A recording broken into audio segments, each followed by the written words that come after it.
the whacked out news. People breaking the law. Ha ha, fighting in the nude. Ha, drunk people pooping in the street.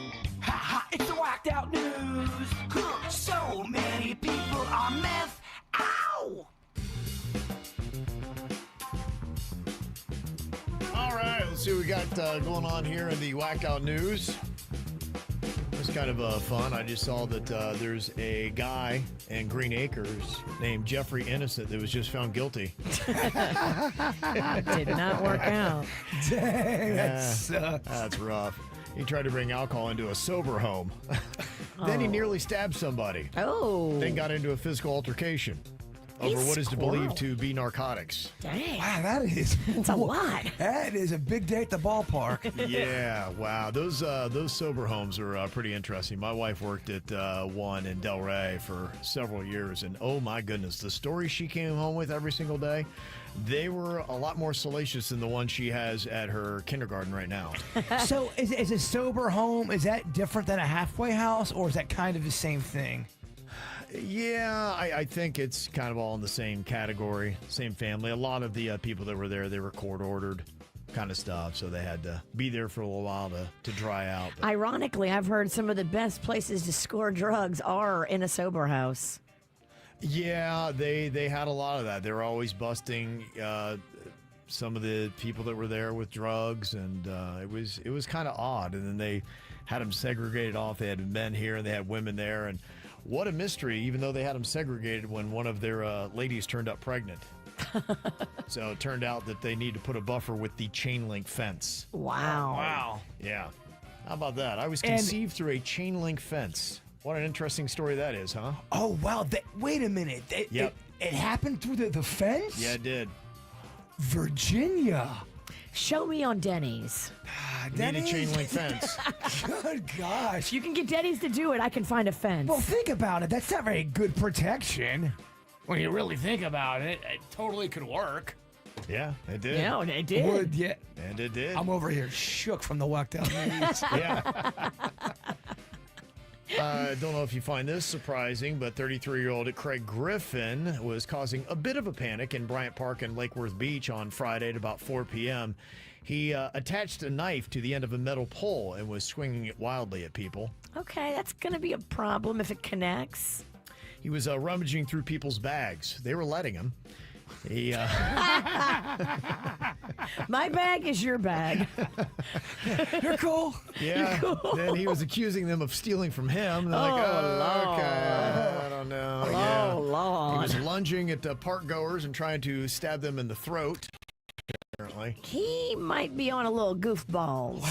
Yeah. Yeah, he then retired to a nearby condo where the police said, yeah, we'd like to have a conversation if you wouldn't mind. Oh, he finally got tired? Yeah, I guess so. He went home after he rummaged through everybody's bag. They were like, y'all need to go talk to him. Yeah, there was a very happy Juan Espinoza who was smiling at his mugshot. Probably shouldn't have been, and maybe why he's still smiling is he was still hammered. He had been driving drunk, and he must have had places to go because he was picked up doing 118 miles an hour. Oh, damn. Yeah, the two young kids in his backseat didn't seem to mind, except for the fact that he had them awake at 2:20 a.m. Oh. But, you know, how many wrong decisions can you cram right into one quick story? And then he's smiling in his mugshot. That is not going to go over well in court, my man. No, probably not. There's a man in Utah that is facing multiple assault and kidnapping charges after he held his girlfriend and her family hostage for about 6 months under the false pretense that members of the cartel were after them. How did that all work out?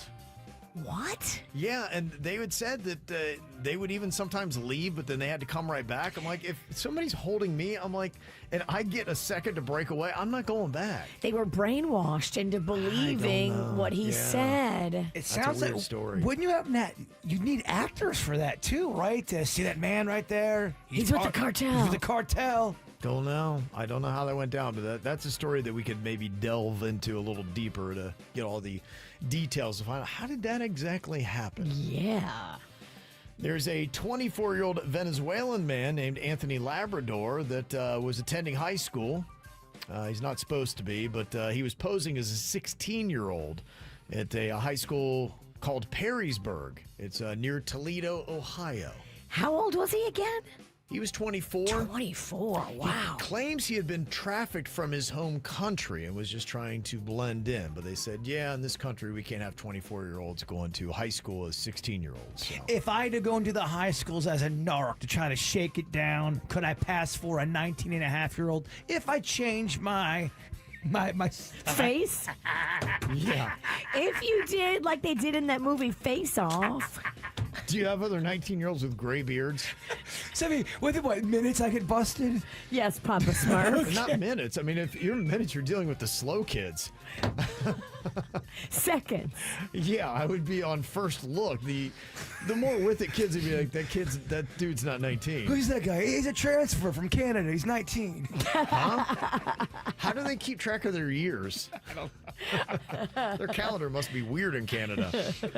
There's a 35-year-old woman in California named Christina Peniston, I believe, who is facing 3 felony counts related to a domestic violence arrest in March after she falsely imprisoned, threatened, and then attacked her elderly mother with a fork. Oh, no. And she also might have been on drugs because she once was arrested on an unrelated charge for being caught with an opium pipe. So, yeah, so not very nice to her elderly mother. No. It's kind of a cool little find, though. I know you've done some snorkeling before, Virginia. I love to snorkel. Yeah, they had some scuba divers, a little bit more involved off of the coast of Florida at Venice on the Gulf side.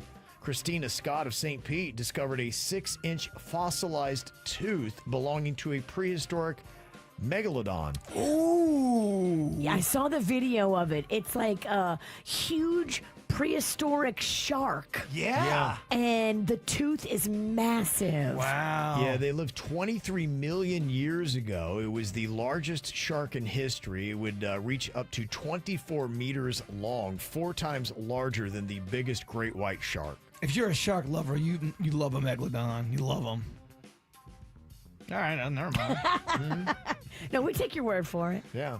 It's big. It's big in the shark world. You Okay. also love a prehistoric animal, let's be honest. But kids seem to really like that. I've been told kids go nuts when they bring up the megalodon. They do. Okay. Yeah. I can see that's impressive.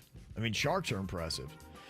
This also sounds impressive. There's a couple that served an 8-foot wide pizza to 160 guests at their wedding in Texas. I love it. Or does that kind of gross you out? Is that too long of food to where everyone's breathing on it? I don't know if everybody's breathing. I think they just had the people that made it and then they cut it up into pieces and then handed it off to people. Okay. If you did it that way, I'm okay with it.